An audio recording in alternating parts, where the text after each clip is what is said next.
Alhamdulillah, kita senantiasa bersyukur pada Allah Subhanahu wa taala. Tentunya Allah Subhanahu wa taala masih memberikan daripada limpahan nikmatnya kepada kita semua, sehingga pada kesempatan malam hari ini kita bisa melanjutkan pembahasan daripada kitab Arba'in An-Nawawi, yaitu insyaallah kita masuk pada hadis yang ke-14 kaitannya dengan bagaimana tidak halalnya darah seorang muslim.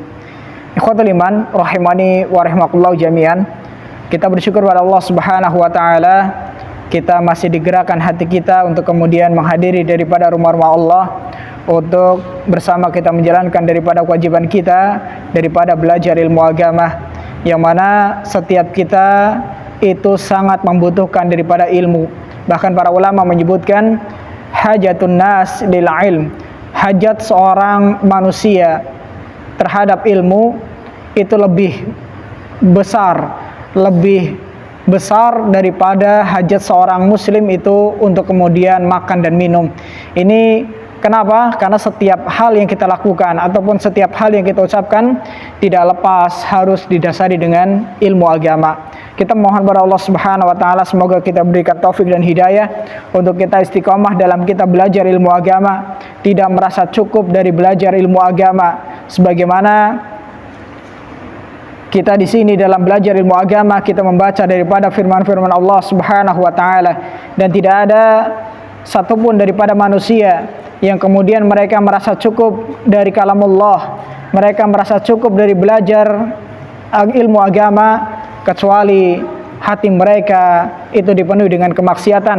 Allah Subhanahu wa taala kemudian tutup daripada hidayah untuk sampai kepada dirinya. Naudzubillah min dzalik. Semoga Allah Subhanahu wa taala memberikan kepada kita keistiqomahan untuk terus kita belajar ilmu agama. Ikhwatul iman rahimani wa rahimakumullah jami'an. Hadis yang ke-14 sebagaimana yang diriwayatkan oleh Imam Bukhari dan juga Imam Muslim, yang dibawakan oleh Al-Imam An-Nawawi dalam kitab Arba'in An-Nawawi.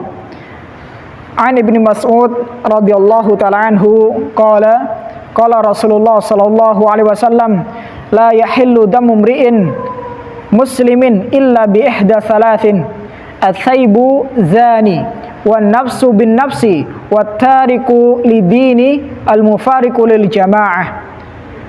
Dari sahabat yang mulia Ibnu Mas'ud radhiyallahu ta'ala anhu, beliau berkata, Rasulullah sallallahu alaihi wasallam beliau bersabda, tidak halal darah seorang muslim kecuali karena salah satu dari 3 sebab. Sebab yang pertama kata Rasulullah sallallahu alaihi wasallam yaitu orang yang telah menikah yang kemudian dia berzina. Kemudian sebab yang kedua, jiwa dengan jiwa, artinya pembunuhan. Kemudian yang ketiga, orang yang meninggalkan agama yaitu murtad, lagi memisahkan diri dari jamaah kaum muslimin. Ya, ini 3 sebab yang kata Rasulullah sallallahu alaihi wasallam halal darah daripada seseorang ya ketika termini daripada 3 hal ini. Khotul iman, tapi terkait daripada hadis ini kita perlu merinci. Kita perlu menjelaskan bagaimana maksud daripada hadis ini. Kita perlu melihat bagaimana para ulama mereka menjelaskan daripada hadis ini, yang tentunya agar supaya kita tidak terjadi kesalahpahaman, sehingga bermudah-mudahan dalam kita menumpahkan darah ya sesama manusia.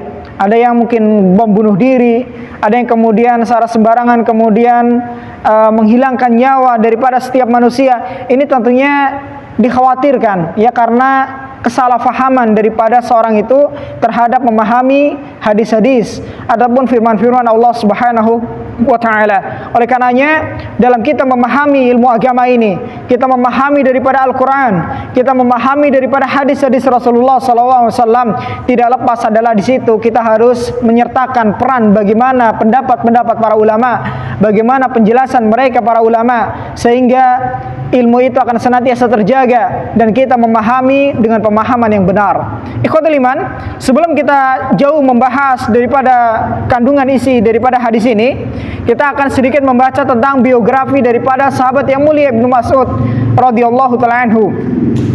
Beliau nama lengkapnya adalah Abu Abdurrahman Abdullah bin Mas'ud bin Ghafil Al-Makki Al-Muhajir Al-Hudali.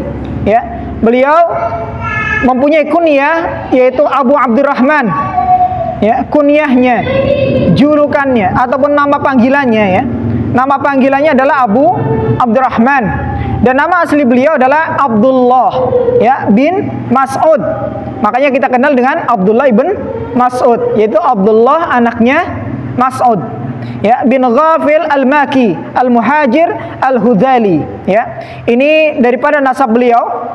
Dan kita perlu ketahui di sini beliau dikatakan oleh para ulama, diantaranya adalah Imam Az-Zahabi, beliau termasuk daripada al-abadilah al-arba', 4 orang sahabat yang bernama Abdullah yang dikenal dengan ulamanya para sahabat ya. Di antara daripada mereka yang bernama Abdullah yang dikenal dengan ulamanya para sahabat karena bagaimana mereka sangat antusias dalam menyampaikan daripada ilmu agama ya kepada para sahabat ataupun kepada para tabi'in yang mereka menjumpai daripada para sahabat Rasulullah SAW, yaitu Abdullah ibn Mas'ud ya. Ada yang kita pernah jelaskan di sini adalah Abdullah ibn Abbas ya, dan juga yang lainnya. Ini beliau Abdullah ibn Mas'ud termasuk daripada al-abadil arba', 4 orang sahabat yang bernama Abdullah yang dikenal sebagai ulamanya para sahabat. Beliau selain dipanggil Abu Abdurrahman, beliau juga sering dipanggil dengan Ibnu Ummu Abdin ya, karena ibunya ya itu dipanggil dengan Ummu Abdin, sehingga Ibnu Mas'ud itu dipanggil kadang-kala dengan Ibnu Ummu Abdin ya.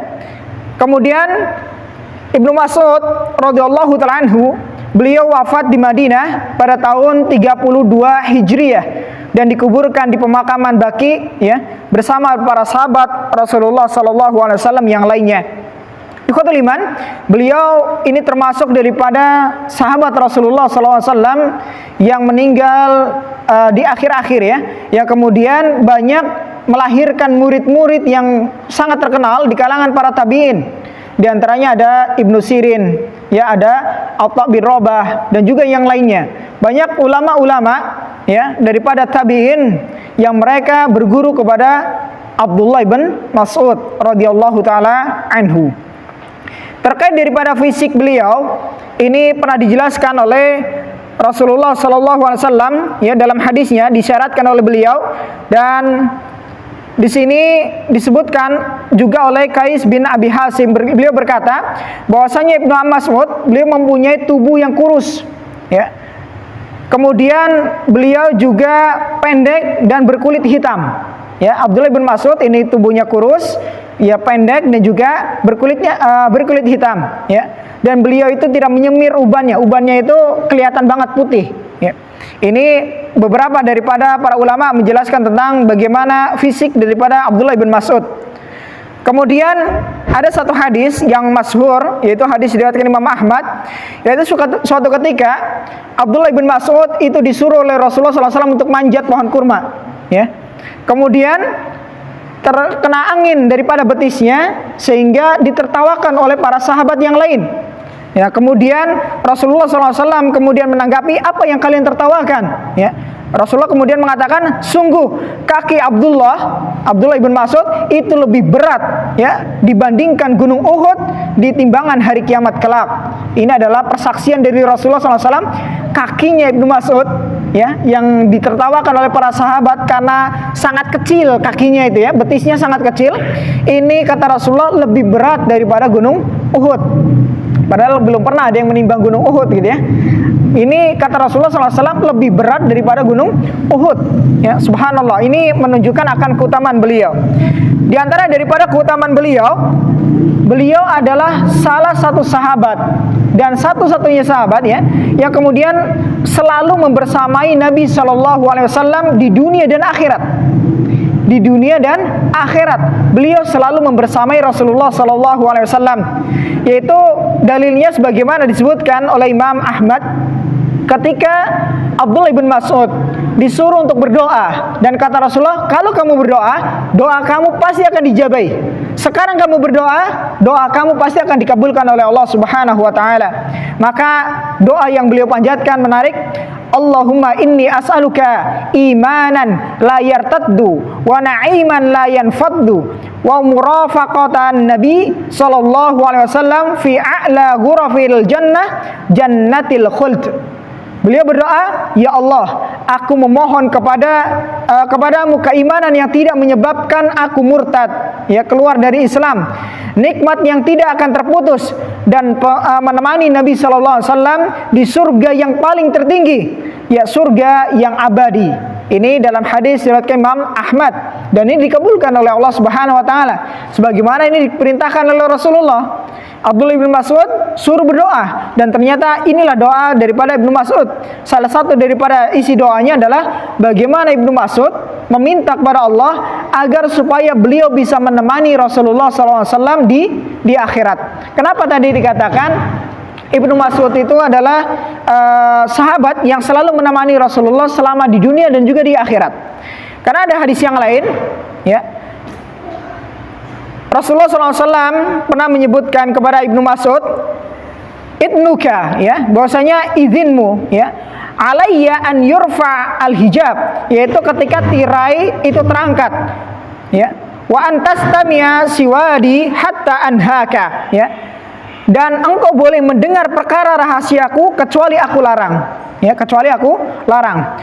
Rasulullah SAW memberikan sinyal kepada Ibnu Mas'ud bahwasanya beliau itu dibolehkan untuk masuk ke rumah Rasulullah SAW. Tandanya adalah ketika tirai Rasulullah itu terangkat, ya, tirai rumah Rasulullah itu terangkat, maka itu tandanya Ibnu Mas'ud boleh masuk ke dalam rumah, ya, boleh masuk ke dalam rumah.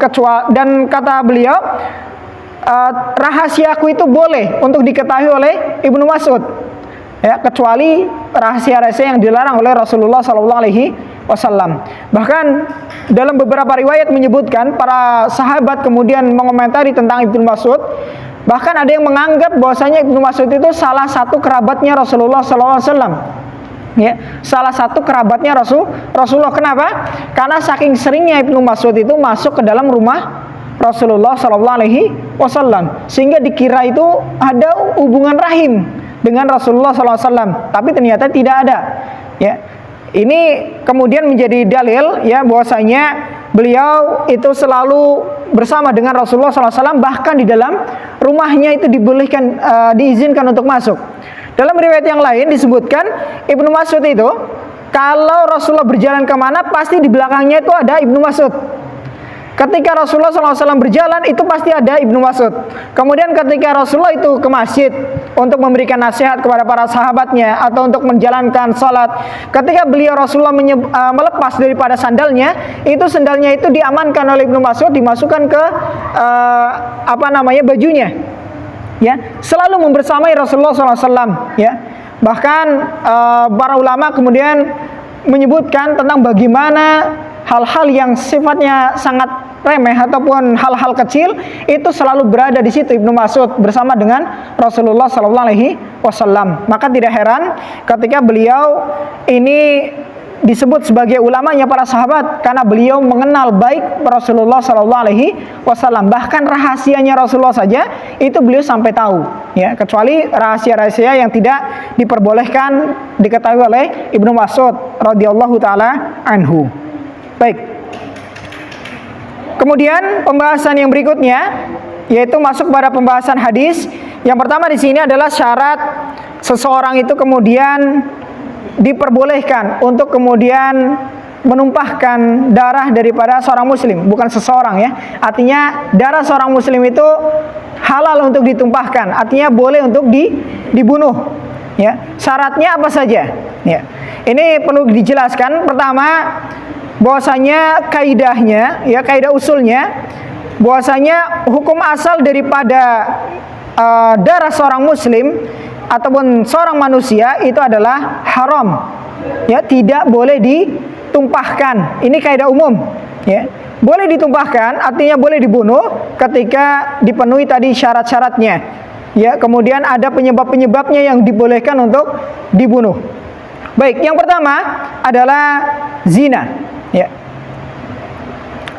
Di sini ada ketentuan, ya, para ulama menyebutkan berdasarkan hadis-hadis Rasulullah SAW, jika pelaku zina, ya, di sini kan disebutkan yang pertama adalah as-sayyibu zani, yaitu seorang yang kemudian sudah menikah, dia kemudian berzina. Ya, ini yang pertama. Ketentuan yang pertama terkait pelaku berzina, yaitu jika pelakunya adalah muhsan. Muhsan itu artinya pernah berjima dengan wanita yang sah, artinya dengan istri yang sah. Ya, muhsan sudah menikah, ya, kemudian dia berzina. Ya. Kemudian mukallaf. Mukallaf itu sudah baligh dan tidak berakal. Kemudian dilakukan dengan sukarela, ya, tidak terpaksa, ya, tidak dengan diperkosa, ya, sukarela melakukan perzinahan. Maka hukumannya adalah dia dicambuk 100 kali, ya, kemudian dirajam. Ya, dirajam itu apa? Dilemparin batu, ya, sampai meninggal dunia. Ya, berdasarkan daripada firman Allah Subhanahu wa taala dalam surat Nur ayat nomor 2. Allah Subhanahu wa taala berfirman, Az-zaniyatu waz-zani fajlidu kulla wahidatin minhuma mi'ata jaldah wala ta'khudkum bihima ra'fatun fi dinillahi in kuntum tu'minuna billahi wal yaumil akhir wal yashhad 'adabahuma ta'ifatun minal mu'minin. Ya, perempuan yang berzina dan laki-laki yang berzina, maka deralah atau cambuklah setiap mereka dari keduanya itu 100 kali. Dan janganlah berbelas kasihan kepada keduanya, ya. Kenapa? Mencegah, karena hal itu bisa mencegah daripada kamu menjalankan agama Allah, ya, hukum Allah Subhanahu wa taala. Jika kamu beriman kepada Allah dan hari kiamat, dan hendaklah pelaksanaan hukuman mereka itu disaksikan oleh sekumpulan orang-orang yang beriman. Ini dalam surat An-Nur ayat nomor 2. Bagaimana aturan dalam hal ini, yaitu orang yang berzina ketika dia itu sudah menikah, maka dia dicambuk 100 kali, kemudian apa? Dirajam, ya, sampai meninggal dunia. Kemudian di sini Rasulullah SAW juga menyebutkan, ya, langsung saya terjemahkan biar tidak terlalu lama. Ambillah dariku, ya, ambillah dariku. Sesungguhnya Allah telah memberi jalan yang lain kepada mereka, yaitu orang yang belum menikah, yaitu berzina. Orang yang belum menikah kemudian dia berzina dengan orang yang belum menikah, artinya sama-sama belum menikah, maka hukumannya adalah dicambuk 100 kali dan diasingkan setahun. Ini ada perinciannya, ya. Tidak semuanya kemudian dirajam, ya. Ini kalau orang yang belum menikah, ketika dia berzina, maka dia dicambuk 100 kali dan diasingkan selama 1 tahun. Adapun orang yang sudah menikah, ya, kemudian dia berzina, yaitu dengan orang yang sudah menikah, maka hukumannya adalah dicambuk 100 kali dan dirajam. Jadi kalau yang belum menikah, hukumannya hanya dicambuk. Tapi kalau orang yang sudah menikah, sama-sama sudah menikah kemudian berzina, maka hukumannya adalah apa? Dicambuk 100 kali dan ditambah apa? Rajam, ya. Adapun proses penegakan daripada hukuman bagi pezina ini disebutkan dalam beberapa hadis. Sebutkan di sini salah satunya adalah contoh kisah di masa Rasulullah SAW. Ada seorang wanita, ya, dari Bani Juhainah mendatangi Rasulullah SAW sedangkan ia dalam keadaan hamil ketika berzina, ya, karena berzina, mohon maaf, dia hamil karena berzina. Datang kepada Rasulullah SAW. Wanita ini lalu berkata kepada Rasulullah SAW, ya Rasulullah, aku telah melakukan sesuatu yang perbuatan tersebut layak mendapatkan hukuman Islam.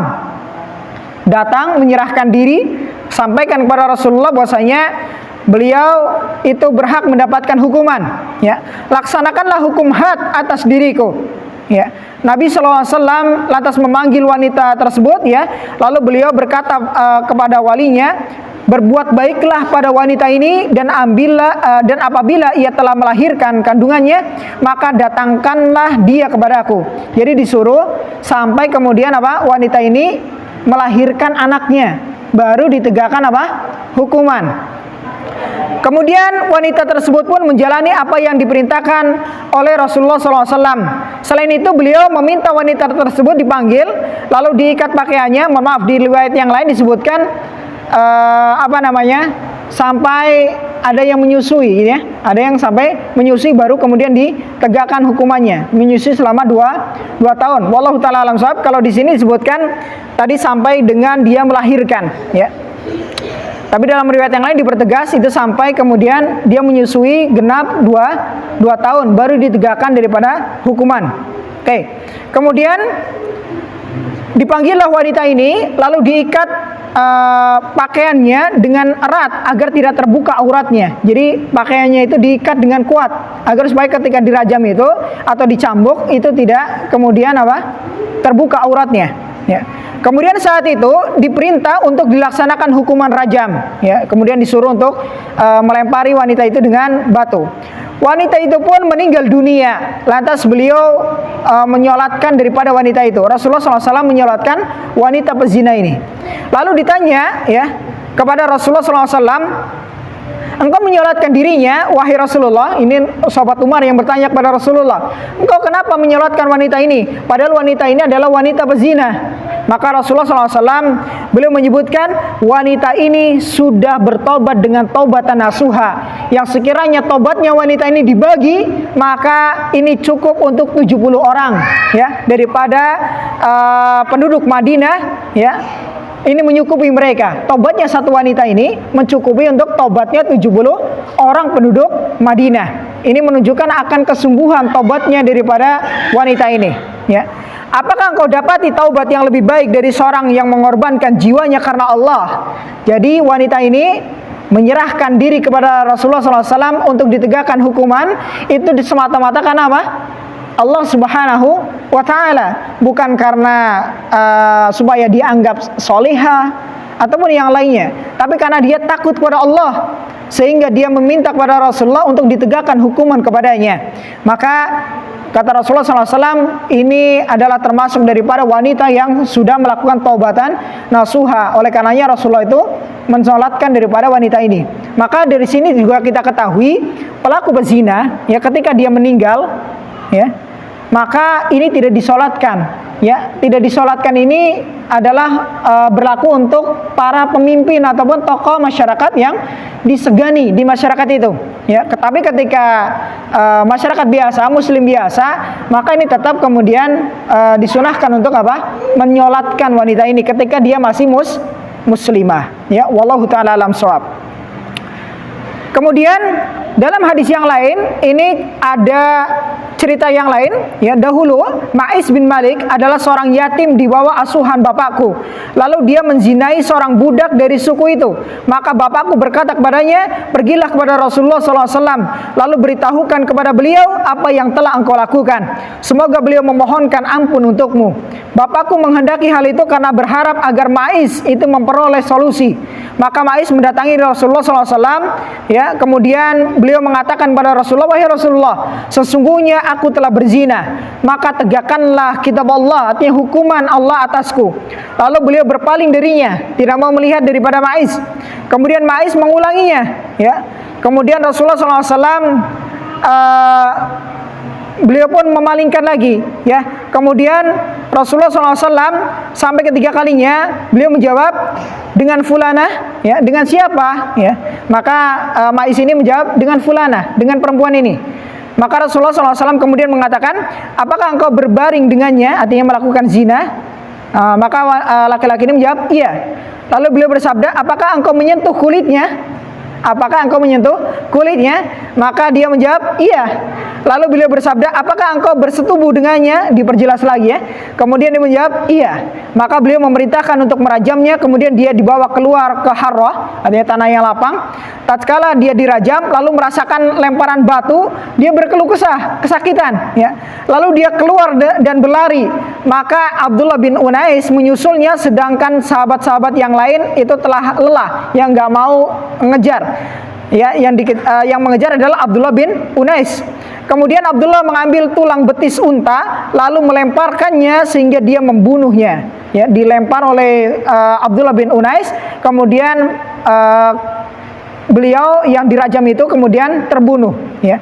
Lalu dia mendatangi Rasulullah SAW dan menceritakannya kepada Rasulullah SAW. Maka beliau bersabda, tidakkah kamu membiarkannya? Jadi kalau sudah kabur biarkan saja. Ya, kemungkinan dia bertobat lalu Allah menerima taubatnya. Jadi kalau dia lari, ya jangan kemudian dikejar kemudian dibunuh, tapi biarkan saja. Ya, karena apa, kata Rasulullah SAW, bisa jadi dia telah bertobat dan Allah menerima tobatnya. Tapi kalau dia tidak mau larikan diri, dia kemudian menahan sampai kemudian dia meninggal dunia, maka ini lebih baik untuk dirinya. Ya, karena ini sebagai hukuman yang diterapkan di dunia, sehingga di akhirat nanti dia tidak lagi mendapatkan apa? Hukuman dari Allah Subhanahu wa taala. Lebih baik, ya, lebih baik hukuman ditegakkan di dunia daripada ditegakkan di akhirat. Oke. Kemudian sebab yang kedua yang dibolehkan untuk kemudian dialirkan darah seseorang adalah karena pembunuhan. Nah, ini perlu kita perjelas tentang masalah ini.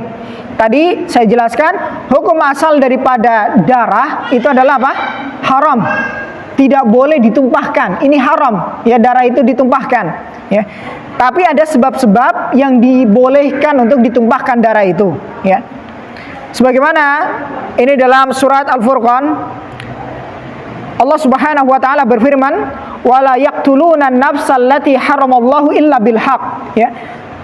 Sifat seorang mukmin yaitu tidak membunuh jiwa yang diharamkan oleh Allah untuk membunuhnya kecuali dengan alasan yang dibenarkan. Ini hukum asalnya. Jadi haram. Ya, tidak boleh membunuh, tidak boleh dibunuh seseorang, ya. Haram hukumnya. Ya, kecuali ketika di situ ada sebab, ada alasan yang dibenarkan oleh syariat. Dalam surah Al-Furqan ayat nomor 68. Dalam hadis Rasulullah SAW pernah menyebutkan, sesungguhnya darah kalian, harta benda kalian, kehormatan kalian haram atas kalian seperti terlarangnya hari ini, ya, bulan ini dan negeri ini, ya, saat di bulan haram, ya, di negeri yang diharamkan oleh Allah, ya, termasuk daripada haramain, ya. Kemudian Rasulullah SAW menyebutkan darah, harta dan kehormatan itu tidak boleh kemudian diganggu, ya. Harta, darah dan kehormatan seorang muslim itu tidak boleh diganggu, haram hukumnya, ya. Tidak boleh menumpahkan darahnya, tidak boleh mengambil hartanya tanpa hak, ya. Kemudian tidak boleh juga kemudian apa? Merendahkannya ataupun melecehkannya ataupun mengganggu daripada kehormatan seorang muslim, ya. Kemudian kita harus ketahui perkara yang pertama kali nanti akan dihisab di hari kiamat, yaitu perkara sesama manusia, adalah terkait masalah darah. Perkara yang pertama kali nanti akan dihisab di hari kiamat adalah perihal masalah darah. Sebagaimana Rasulullah SAW pernah bersabda dalam hadis yang diriwayatkan Imam Bukhari, "Awwalu ma yuqda bainan nas fid dima." Perkara yang pertama kali akan diperhitungkan, akan dihisab antara sesama manusia, yaitu pada hari kiamat, adalah dalam masalah darah. Ini pertama kali nanti di akhirat.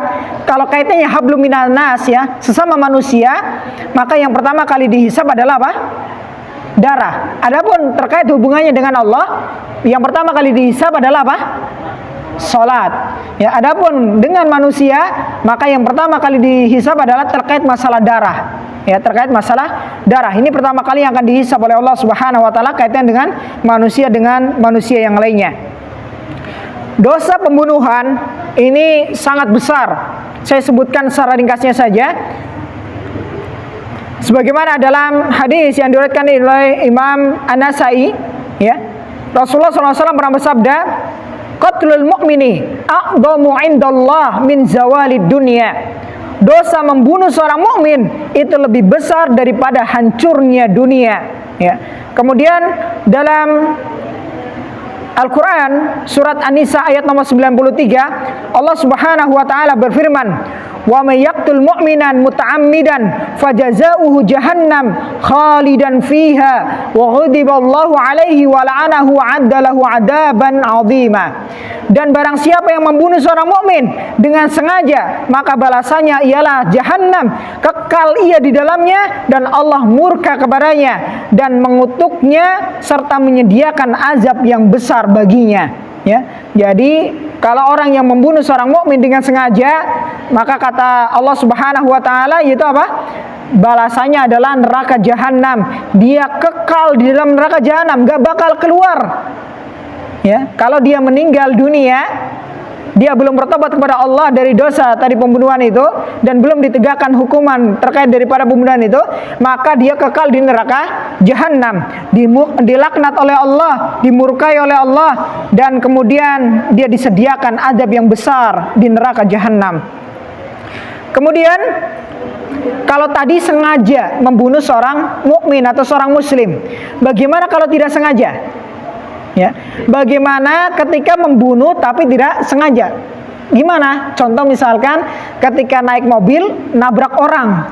Ya, orang ini adalah seorang mukmin, artinya tidak sengaja. Maka Allah Subhanahu wa taala berfirman dalam surat An-Nisa ayat nomor 92, yaitu tentang bagaimana seseorang ketika membunuh mukmin yang lainnya atau muslim yang lainnya tanpa disengaja. Allah Ta'ala berfirman, wa man qatala mu'minan khata'an fatahriru raqabatin mu'minah wa diyatun musallamah ila ahli illa ayyasaddaqu. Ya, dan barang siapa yang membunuh seorang mukmin dengan tidak sengaja, hendaklah ia memerdekakan seorang budak yang beriman serta membayar diat yang diserahkan kepada keluarganya, kecuali jika mereka, yaitu keluarganya, itu bersedekah, tidak mau mengambil daripada diat itu. Ya. Dalam hadis yang lain disebutkan diatnya. Dalam hadis riwayat Imam Ibnu Hibban, Rasulullah SAW mengatakan, fin nafsi mi'atun minal ibil. Ya, diatnya nyawa, artinya diat ataupun tebusan untuk kemudian pembunuhan, yaitu apa? Dengan 100 ekor unta. Ya, dengan memberikan apa? 100 ekor unta kepada siapa? Keluarga korban. Ya, bukan untuk si mayit, karena si mayit nggak bakal terima lagi ya, sudah meninggal ya. Maka diserahkan kepada keluarga korban. Kemudian dalam ayat yang lain dijelaskan faman lam yajid, ya, dalam An-Nisa ayat nomor 92, yaitu faman lam yajid fasyamu syahraini mutatabi'ain taubatan minallah. Maka barang siapa yang tidak memperolehnya, tidak bisa memerdekakan budak, ya, maka hendaklah berpuasa 2 bulan berturut-turut sebagai cara taubat kepada Allah Subhanahu wa taala, ya. Ini cara tobat dari tadi membunuh tanpa sengaja. Misalkan lagi main pedang, nggak sengaja, misalkan di belakangnya ada orang ketebas misalkan. Nah, ini artinya tidak sengaja. Maka kalau bisa dia memerdekakan daripada apa? Seorang budak, ya. Kemudian dia membayar diat, yaitu dengan tadi 100 ekor unta, ya. Kemudian apa? Kalau tidak bisa kemudian apa? Berpuasa selama 2 bulan berturut-turut. Ya, surat An-Nisa ayat nomor 92. Di sini disebutkan oleh para ulama kafarah, ya. Ini disesuaikan dengan jumlah korban meninggal menurut pendapat sebagian ulama. Ya, kalau korban meninggalnya itu banyak, 100 orang misalkan, lagi hajatan ditabrak misalkan gitu ya. Meninggal 100 orang misalkan, ya. Ya, jadi di sini disebutkan oleh para ulama, ya. Kalau misalkan yang meninggal ini ada contoh di sini 9, ya. Penabrak harus membebaskan 9 budak mukmin. Jadi sesuai dengan jumlah orang yang meninggal. Kalau yang meninggal 9, maka dia memperdekakan budak 9 budak, ya. Atau berpuasa 2 bulan berturut-turut 9 kali. Ya, berpuasa 2 bulan berturut-turut selama 9 kali. Kenapa? Dia membunuh 9 orang. Kalau membunuh 100 orang berarti berapa? 100 kali ya, seumur hidup. Ya. Ya, 2 bulan berturut-turut selama 100 kali, ya. Subhanallah. Ya. Kemudian ini jelas ya terkait membunuh tanpa disengaja. Kemudian membunuh karena membela diri, harta atau haknya. Bagaimana? Dalam hadis riwayat Imam Abu Dawud, Rasulullah SAW bersabda, "Man kutila duna malihi fahuwa syahid." Ya, siapa yang terbunuh karena membela hartanya, ya, artinya dia membunuh, ya, dia terbunuh karena membela hartanya, maka dia syahid. Dan dalam riwayat yang lain, barang siapa yang terbunuh karena dia membela hartanya, maka dia syahid. Ini dalam hadis yang lain juga disebutkan penguat-penguatnya, dan ini hadis riwayat Imam Abu Dawud dan hadisnya sahih. Ya, barang siapa yang terbunuh karena dia membela hartanya, mempertahankan diri, maka dia mati syahid, dihitung syahid di sisi Allah Subhanahu wa taala. Ya. Jadi jelas kalau kita terbunuh ataupun misalkan kita membunuh orang, ya dalam hadis yang lain, kalau kita membunuh maka kita tidak kemudian dikatakan membunuh, ya, karena kita apa? Mempertahankan diri, ya. Tidak ditegakkan apa? Hukuman bagi pembunuh, ya. Kenapa? Mempertahankan diri, ya. Kemudian ketika saling berniat untuk saling membunuh, ya, sama-sama berniat untuk membunuh, misalkan tawuran antar warga misalkan, ya, ini niatnya sama-sama pengen membunuh dan sama-sama muslim, maka di sini disebutkan oleh Rasulullah SAW dalam hadis riwayat Imam Bukhari dan juga Imam Muslim, idal taqal muslimani bisayfaihima fal qatil wal maqtul finnar. Kata Rasulullah, apabila dua orang muslim itu bertengkar, ya, berkelahi dengan pedangnya, maka orang yang membunuh dan orang yang terbunuh itu sama-sama di neraka. Orang yang membunuh dan yang terbunuh itu sama-sama di neraka. Kemudian sahabat bertanya, ya Rasulullah, hadal qatil, fama balal maqtul. Kalau yang qatil jelas, yang pembunuh jelas di neraka. Kok bisa yang dibunuh itu juga masuk neraka? Gimana? Ya, maka Rasulullah SAW mengatakan, innahu kana harisan ala qatli sahibihi. Ya, karena orang itu juga yang terbunuh itu juga bersungguh-sungguh berniat untuk membunuh orang yang membunuhnya atau sahabatnya. Ya, saudaranya sama muslim, maka kedua orang ini sama-sama di neraka, ya, ketika sama-sama niatnya ingin membunuh. Jadi bukan salah satu ini mempertahankan diri, ya, tapi apa? Karena memang sama-sama saling ingin bunuh, tapi ternyata yang terbunuh satu orang misalkan, yang satu orang selamat, maka kata Rasulullah dua-duanya berada di neraka. Oke. Kalau terkait daripada sebab, ya, kenapa sih terjadi pembunuhan, ya, kenapa terjadi pembunuhan, maka bisa disimpulkan dengan firman Allah Subhanahu wa taala dalam surat Al-Maidah, yaitu karena berdasarkan nafsu, ya, karena apa? Nafsu. Sebagaimana Allah Subhanahu wa taala berfirman, fatawwa'at lahu nafsuhu qatla akhihi faqatalahu fa asbaha minal khasirin. Maka hawa nafsu Qabil, ya, itu menjadikannya menganggap mudah membunuh saudaranya. Siapa saudara Qabil? Habil, ya.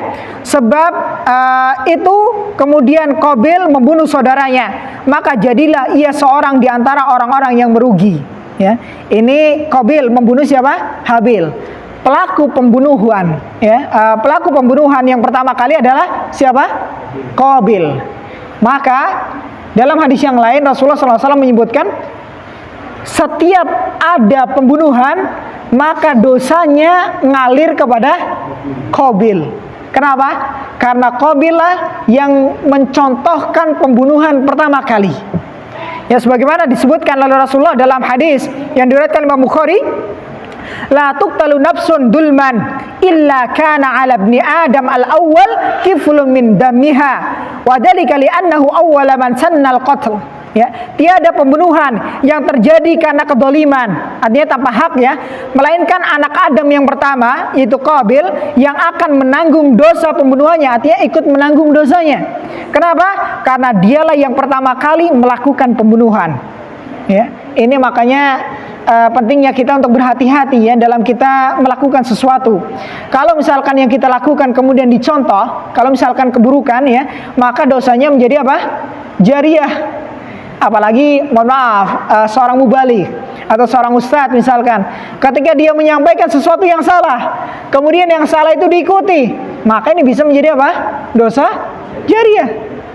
Atau misalkan melakukan sesuatu diikuti oleh pengikutnya, padahal amalan itu bertentangan dengan Islam, yang mengandung daripada murka Allah, maka dia pun mendapatkan apa? Dosa jariah. Ya, nggak main-main, ya. Dosanya itu luar biasa, ya, ancamannya itu luar biasa. Baik. Kemudian ketika tadi terkait daripada kasus pembunuhan, orang yang membunuh maka ditegakkan atas dirinya itu apa? Kisos. ya, ditegakkan atas dirinya apa? Kisos. Dan ini banyak kemudian ditakuti oleh manusia sehingga sampai muncullah Islamophobia. Kenapa? Menganggap Islam itu kejam, ya. Orang yang membunuh masa harus dibunuh? Kejam banget, ya, hukumannya kejam banget, ya. Tapi kita harus ketahui sebagai seorang mukmin, sebagaimana firman Allah dalam surat Al-Baqarah ayat nomor 179, Allah Ta'ala berfirman, walakum fil qisasi hayatu ya ulil albab la'alakum tattaqun. Dalam kisos itu ada jaminan keberlangsungan hidup bagimu, wahai orang-orang yang berakal, supaya kamu bertakwa. Saya sebutkan secara khusus, secara ringkas, syarat tegaknya kisos. Syarat tegaknya kisos. Kisos itu bisa dilakukan, yaitu ketika dipenuhi syarat-syarat ini. Pertama, yaitu jinayat. Jinayat itu hanya kejahatan yang dilakukan dengan sengaja. Syarat yang pertama itu apa? Kejahatan yang dilakukan dengan sengaja. Dia membunuh dengan sengaja. Itu adalah kejahatan. Kemudian yang kedua, korban yang terbunuh adalah termasuk yang diharamkan darahnya. Ini yang kedua. Kalau yang pertama tadi apa?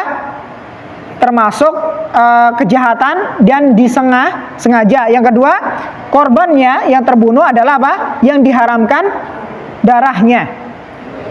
Kemudian yang ketiga, pembunuh ini adalah seorang mukallaf. Tahu mukallaf? Mukallaf itu artinya dibebani syariat, yaitu dia itu sudah baligh dan juga apa? Berakal. Kalau yang membunuh misalkan orang gila, ditegakkan kisos nggak kepada orang itu? Tidak. Atau misalkan kerasukan, ya, kerasukan jin misalkan, ya, dia tidak bisa mengontrol dirinya, bunuh daripada misalkan anggota keluarganya misalkan, ditegakkan kisos nggak? Tidak. Kenapa? Dia di luar kesadarannya. Ini sama dengan tadi, ya, berakal. Tidak berakal berarti ya, orang yang kemasukan jin, ya. Kemudian baligh, misalkan anak kecil, ya, main pisau kemudian bunuh temannya, ya, atau misalkan dengan cara apalah gitu, ya, membunuh temannya dan dia belum usia baligh, ya, maka ini tidak ditegakkan apa? Kisos. Maka syarat yang ditegakkan kisos adalah apa? Pelaku pembunuhan itu adalah mukallaf. Mukallaf itu dibebani syariat. Kemudian yang berikutnya syaratnya adalah at-takaffu, yaitu kesetaraan. Adanya kesetaraan, ya, sama-sama diharamkan darahnya, ya. Kalau misalkan membunuh orang kafir, ini tidak ditegakkan kisos. Membunuh orang kafir ini tidak ditegakkan apa? Kisos. Sebagaimana dalam hadis riwayat Imam Bukhari, la yuqtal muslimu bikafir. Tidaklah dibunuh, artinya tidak dikisos seorang muslim dengan sebab dia membunuh seorang kafir. Tapi perlu dirinci di sini, ya. Kafir yang seperti apa? Karena ada kafir yang diharamkan apa? Darahnya. Ya, kalau sudah diharamkan darahnya, maka apa? Bisa ditegakkan apa? Kisos. Karena tadi syaratnya, ya. Ya, karena diharamkan darahnya, maka tadi tidak boleh kemudian ditegakkan kisos. Oke, kemudian tidak ada hubungan keturunan. Tidak ada hubungan keturunan atau melahirkan. Jadi contoh di sini, ketika korban yang dibunuh adalah anak pembunuh atau cucunya, ya, cucu daripada si pembunuh atau anak daripada si pembunuh. Orang tua membunuh anaknya atau kakek atau nenek membunuh cucunya, ya. Maka ini tidak ditegakkan apa? Kisos. Tidak ditegakkan kisos. Kalau orang tua, ini jangan sampai dicontoh tapi, ya, mentang-mentang nggak ada kisos kemudian anaknya dibunuh, jangan, ya. Ini tentunya dosa besar, ya, karena membunuh secara umum, ya, ini termasuk dosa besar. Rasulullah SAW bersabda dalam hadis riwayat Imam Ibnu Majah, la yuqtal al-walidu biwaladihi. Orang tua tidak dikisos, ya, dengan sebab dia membunuh anaknya, ya. Tidak dikisos karena sebab dia membunuh anaknya. Tapi sebaliknya, Bu. Kalau anak membunuh orang tuanya, dikisos nggak? Kalau tadi orang tua membunuh anaknya itu tidak ditegakkan kisos. Kalau anak membunuh orang tuanya, maka diwajibkan kisos nggak? Kisos, ya. Kalau anak membunuh orang tua, ditegakkan atas dirinya kisos. Tapi kalau orang tua membunuh anaknya, itu tidak ditegakkan apa? Kisos. Kemudian ini tadi syarat ditegakkannya apa? Kisos. Kemudian syarat dilaksanakannya kisos. Ya, syarat dilaksanakannya kisos. Ya, syarat bagaimana kisos itu bisa diberlangsungkan. Kalau tadi kan syarat-syarat agar supaya kisos itu bisa dilaksanakan. Kalau sekarang bagaimana kisos itu bisa dilaksanakan? Siapa yang melakukannya dan seterusnya, ini ada syarat-syaratnya. Pertama, semua wali ya dari korban, ya keluarga korban ya yang berhak menuntut kisos adalah mukallaf. Ya, dibebani apa? Syariat. Kalau misalkan ada orang yang dia terbunuh ya, dia hanya meninggalkan satu orang anak dan anak ini belum baligh, tidak ada keluarga yang lain, dia hanya satu-satunya, misalkan orang itu dan anaknya itu masih kecil, kemudian bapaknya ini terbunuh, apakah ditegakkan kisos? Tidak. Kenapa? Anaknya itu belum mukallaf, ya belum baligh. Atau misalkan anaknya sudah baligh tapi apa? Gila. Maka ini tidak ditegakkan apa? Kisos. Kalau ada anggota keluarga yang lain, ini beda cerita. Saya sampaikan tadi kalau itu satu-satunya apa? Keluarga. Oke. Kemudian yang kedua, syarat yang kedua, adanya kesepakatan dari keluarga korban ya yang terlibat dalam kisos, ya yang terlibat dalam kisos. Contoh, yang dibunuh adalah anaknya misalkan ya, kemudian di sini masih ada bapak, ada ibu, kemudian ternyata ya bapaknya menuntut untuk kisos, dibunuh juga nih pelaku pembunuhan, tapi ibunya jangan, ya jangan. Maka dalam hal ini tidak dilaksanakan apa? Kisos. Kenapa? Korbannya tidak, keluarga korban tidak sepakat, ya tidak sepakat. Kemudian yang berikutnya, dalam pelaksanaannya tidak melampaui batas. Ya, syarat kisos itu bisa dilaksanakan adalah ketika kisos itu tidak melampaui batas. Ya. Oke. Ini syarat bagaimana kisos itu bisa dilangsungkan atau dilaksanakan. Kemudian siapa yang menegakkan kisos? Yang pertama adalah wali korban. Ini lebih afdol. Keluarga korban ini menegakkan kisos lebih afdol. Kenapa? Karena tujuan daripada kisos ya, yaitu apa? Agar supaya keluarga korban itu puas. Ya, keluarga korban itu puas, sehingga yang paling berhak untuk menegakkan kisos yang pertama adalah keluarga korban. Kemudian kalau keluarga korban kemudian tidak mau, ya ini tentunya dengan ketentuan hukum ya, tidak sembarangan. Misalkan anaknya dibunuh, dia bawa parang membunuh si pelaku pembunuhan, ini tidak boleh. Karena ada kemudian ketentuan-ketentuan yang perlu diperhatikan di sini, yaitu pertama harus apa? Diputuskan dulu oleh hakim. Lalu kemudian siapa yang menjalankan kisos? Nah, ini yang paling berhak adalah pertama tadi adalah siapa? Wali korban atau keluarga korban. Kalau wali korban yang nggak mau menjalankannya, maka pemerintah, ya seorang pemimpin. Tapi kalau seorang pemerintah ini tidak mau, maka boleh, yaitu apa? Wakil yang ditunjuk oleh pemerintah. Oke. Kemudian ternyata selain kisos, ini ada pilihan bagi keluarga korban. Ini perlu diketahui ya. Tidak semua pelaku pembunuhan kemudian hanya satu pilihan, yaitu harus dikisos. Tidak. Tapi ada dua pilihan. Rasulullah SAW bersabda dalam hadis yang sahih, beliau mengatakan, man kutila lahu qatil fahuwa bi khair, ya an-nadharain imma an yufda wa imma an yuqtal. Siapa yang menjadi keluarga korban terbunuh, maka ia memilih dua pilihan. Pertama, dia memilih diat. Tahu diat tadi kita sebutkan ya, bagaimana cara kita diat ya, menunaikan daripada diat ya di awal tadi. Kemudian yang kedua adalah memilih apa? Kisos. ya, sama-sama dibunuh. Ini dua pilihan. Pilih antara diat atau kisos. Kalau tadi contohnya adalah apa? Kalau diat yang tadi pelaku berzina adalah apa? Dengan 100 ekor unta, ya. Atau kalau nggak mampu puasa selama 2 bulan berturut-turut dan seterusnya. Baik.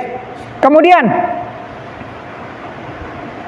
ada juga hadis yang lain menyebutkan siapa yang menjadi keluarga korban terbunuh maka ia mempunyai dua pilihan, bisa memilih memaafkannya atau bisa membunuhnya, ya, artinya boleh dimaafkan atau boleh juga dibunuh. Oke, kemudian poin berikutnya ini karena sudah larut malam, ya, ada yang bertebaran di masyarakat itu apa? Fitnah lebih besar daripada pembunuhan, ya. Fitnah lebih besar daripada pembunuhan. Betul atau tidak? Ada dalilnya loh, Pak. Ada dalilnya, yaitu firman Allah Subhanahu wa taala dalam surat Al-Baqarah ayat nomor 191. Pada akhir daripada ayat ini disebutkan yaitu apa? Wal fitnatu, ya, pertengahan, wal fitnatu asyaddu minal qatl, yaitu pembunuhan fitnah itu lebih besar daripada pembunuhan. Ada dalilnya, ya. Ini dalam surat Al-Baqarah ayat nomor 191. Tapi ini dijelaskan oleh para ulama tafsir. Contoh di sini Imam At-Tabari. Yang dimaksudkan fitnah di sini adalah apa? Kesyirikan. Ya, kesyirikan bukan artinya mengatakan sesuatu yang tidak ada pada orang tersebut yang kita bicarakan. Ini namanya fitnah, ya, fitnah secara umum di Indonesia. Fitnah kamu, ya, saya nggak melakukan, gitu ya, tapi kamu katakan demikian, ya, fitnah. Tapi fitnah yang dimaksud dalam ayat ini kata Imam At-Tabari adalah apa? Syirik, ya, syirik besar, dan dosa syirik itu dosanya lebih besar daripada apa? Pembunuhan. Itu maksudnya, ya. Wal fitnatu asyaddu minal qatl, artinya kesyirikan itu lebih besar dosanya daripada pembunuhan. Oke. Terakhir yaitu terkait daripada murtad, ya, terkait daripada murtad. Ini sebab yang ketiga yang dibolehkan untuk ditumpahkan darahnya, artinya dibunuh, yaitu karena sebab murtad keluar dari Islam. Dalam hadis yang sahih juga disebutkan oleh Imam Al-Bukhari, itu man baddala dinahu faqtuluh. Siapa yang mengganti agamanya, dia murtad, maka bunuhlah dia. Ini hadis riwayat Imam Bukhari. Barang siapa yang mengganti agamanya, dia keluar dari Islam, bunuh dia. Ini kata Rasulullah. Tapi kita harus mengetahui bagaimana ketentuan-ketentuannya. Sebagaimana juga disebutkan oleh para ulama tentang orang yang keluar dari Islam, apakah langsung dibunuh? Tidak. Ternyata tidak demikian, ya. Ada ketentuannya, ada cara-caranya. Pertama, di sini disebutkan oleh para ulama dalam Sabaka Fatwa As-Sabaka Al-Islamiyah, disebutkan hukuman untuk orang yang murtad tidak boleh diputuskan kecuali oleh mahkamah syariah, oleh pemerintah yang mengawasi daripada syariat.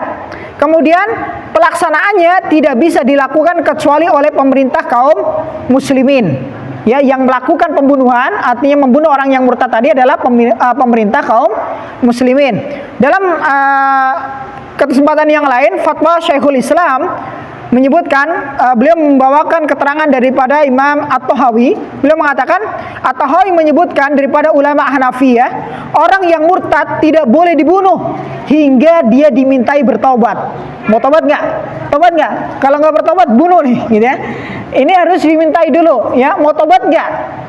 Kalau misalkan belum dimintai demikian, maka jangan dibunuh dulu. Harus dimintai tobat dulu, ya. Dalam Mukhtasar Al-Khalil, ulama Malikiyah kemudian mengatakan juga orang yang murtad dimintai bertobat selama 3 hari. Berapa? 3 hari. Tanpa dikondisikan lapar, haus, dan tanpa hukuman. Jadi tidak dihukum, ya, tidak tidak dilaparkan atau tidak dihauskan. Artinya tidak kemudian tetap diberikan makan, diberikan minum, dan diberikan kebebasan. Jika ia tidak mau, jika dia bertobat kembali masuk Islam, maka dia dilepaskan, ya. Jika dia tidak mau, maka apa? Maka dia dibunuh, ya. Maka dia dibunuh, ya. Wallahu taala alam bisawab. Ini ketentuan tentang seorang yang murtad keluar dari Islam.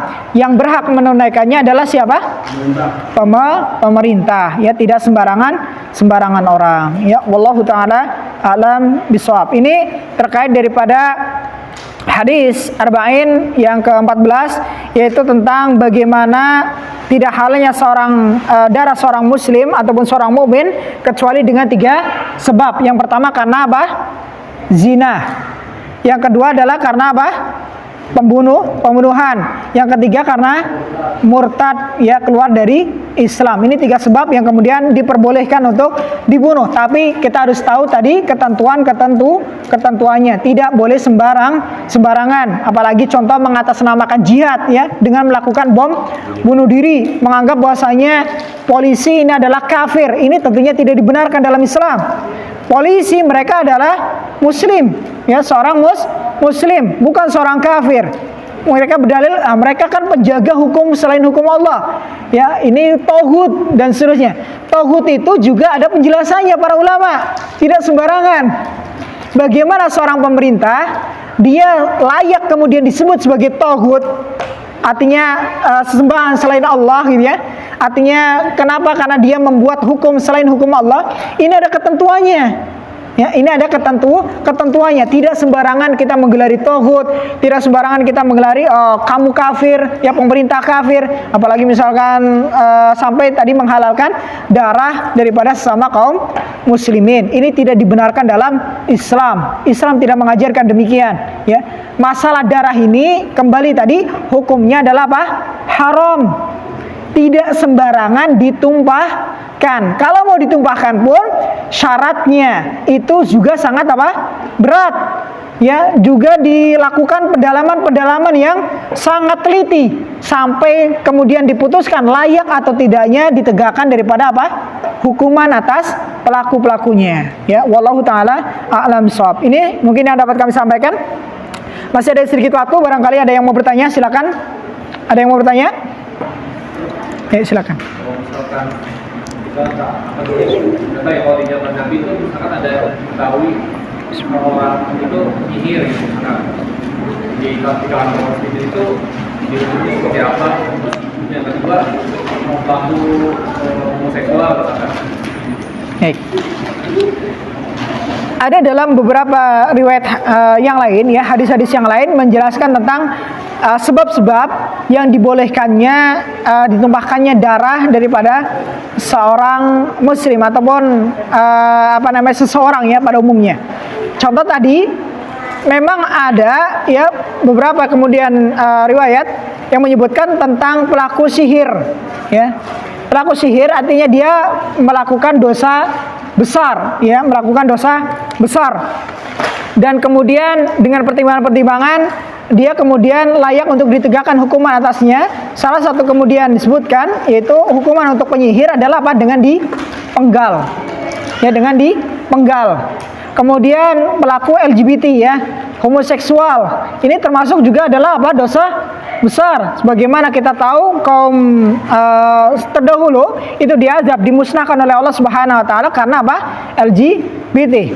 Kemudian emang ada yang kemudian mengatakan bahwasanya pelaku LGBT ini apa? Boleh dibunuh. Tapi tentunya kembali lagi tadi, ya, siapa yang berhak menegakkan tadi hukuman? Ini adalah pemerintah, ya, tidak sembarangan untuk kemudian diserahkan kepada setiap kaum muslimin. Ada beberapa ketentuan-ketentuan yang lain yang kemudian membolehkan seseorang itu untuk kemudian ditumpahkan apa? Darahnya selain daripada tiga hal ini. Tapi yang jelas, ya, daripada masalah-masalah ini dan tidak ada perselisihan di situ adalah 3 hal ini.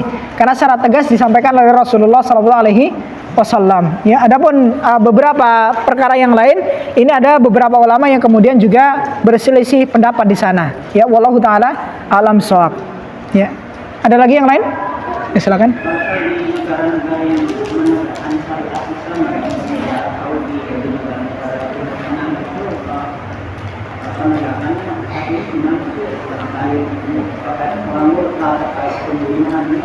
Apakah ada dewan khusus yang itu?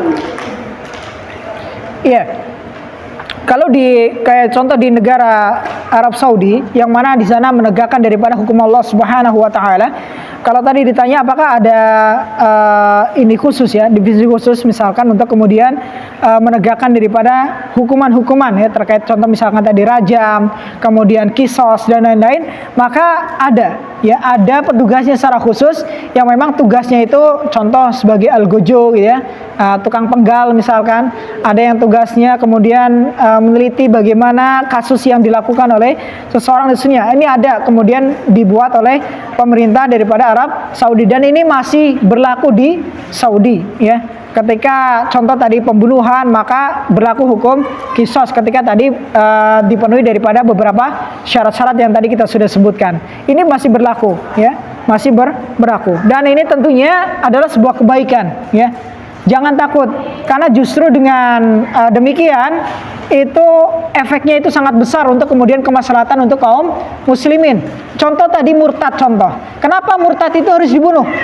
Padahal kan hak dirinya kan, hak dirinya itu keluar dari Islam, dia mau memilih agama apapun hak dirinya kan, tidak ada daripada hak orang lain yang dia langgar. Tapi kenapa kalau tadi contoh zina ya, zina itu kan ada kan sama lawan jenis. Kemudian pembunuhan ini ada hak orang lain ya. Kemudian kalau zina ini juga kehormatan keluarga orang lain, ini juga ada kaitannya. Tapi kalau masalah murtad ini secara umum adalah kaitannya dengan dirinya sendiri. Tapi kenapa kemudian ditegakkan hukuman? Karena pelaku ataupun orang yang murtad ini kemudian bisa menimbulkan apa? Pengaruh besar untuk kaum muslimin.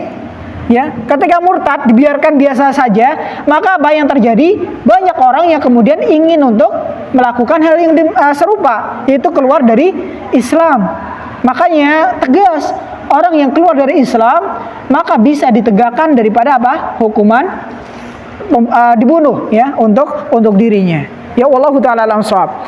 Ya kalau di Indonesia contoh misalkan di Aceh gitu ya. Di Aceh juga masih mereka alhamdulillah istiqomah ya untuk kemudian menerapkan daripada hukum Islam ya, seperti cambuk ya, rajam ya. Ini juga ada petugas khusus yang ditunjuk oleh pemerintah di sana. Ya wallahu taala alam bishawab. Ada lagi yang lain? Mungkin dari ibu-ibu ada pertanyaan? Tidak ada? Baik, bapak-bapak cukup? Baik, insyaallah kita cukupkan. Ya, demikian daripada pembahasan daripada hadis Arba'in An-Nawawi yang ke-14, itu terkait daripada haramnya darah seorang muslim. Ya, kita harus lebih selektif dan kita lebih berhati-hati ya. Jangan sampai kemudian kita bermudah-mudahan kaitannya dengan masalah darah seorang muslim, ya. Secara umum bukan hanya masalah pembunuhan saja, ya, bukan hanya masalah pembunuhan saja. Bahkan kedoliman sekecil apapun itu, yang itu berpeluang untuk kemudian terjatuhnya seseorang ataupun terseretnya seorang untuk kemudian terjadi tadi pembunuhan, itu juga diharamkan dalam Islam. Ya, sebagaimana dalam hadis yang lain Rasulullah SAW menyebutkan al-muslimu akhul muslim, seorang muslim itu adalah saudara bagi muslim yang lainnya. Yaitu apa? La yatlimuhu, tidak boleh seorang muslim itu mendolimi muslim yang lainnya. Contoh tadi memukul, ya, kemudian apalagi merampas hartanya, yang menjatuhkan kehormatannya, ini saja kemudian diharamkan oleh Islam, apalagi sampai ke pembunuhan. Ya, maka kita bersyukur kita termasuk daripada umat Islam yang kemudian Allah Subhanahu wa taala senantiasa menjaga ya diri kita, ya hak-hak kita agar senantiasa tidak ditumpahkan ataupun tidak kemudian diganggu oleh orang-orang lain, yang Allah Subhanahu wa taala tentunya muliakan kita sebagai seorang muslim. Ya, wallahu taala alam bisawab. Itu yang bisa kita sampaikan. Ada benarnya semata-mata datang dari Allah Subhanahu wa taala, ada salahnya, ada kurangnya tidak lain karena kurangnya ilmu saya pribadi dan dari syaitan. Semoga Allah Subhanahu wa taala memberikan kepada kita ilmu yang bermanfaat dan senantiasa memberikan kepada kita taufik dan hidayah agar semangat kita belajar ilmu agama dan kita senantiasa beramal saleh dan kita sampai kemudian berjumpa dengan Allah Subhanahu wa taala, dikumpulkan bersama Rasulullah SAW, bersama para sahabat, para siddiqin, para syuhada, para salihin di surga Firdaus Allah Subhanahu wa taala. Kita akhiri majelis kita dengan doa kafatul majelis. Subhanakallahumma bihamdika asyhadu an la ilaha illa anta astaghfiruka wa atubu ilaik. Sekian, assalamualaikum warahmatullahi wabarakatuh.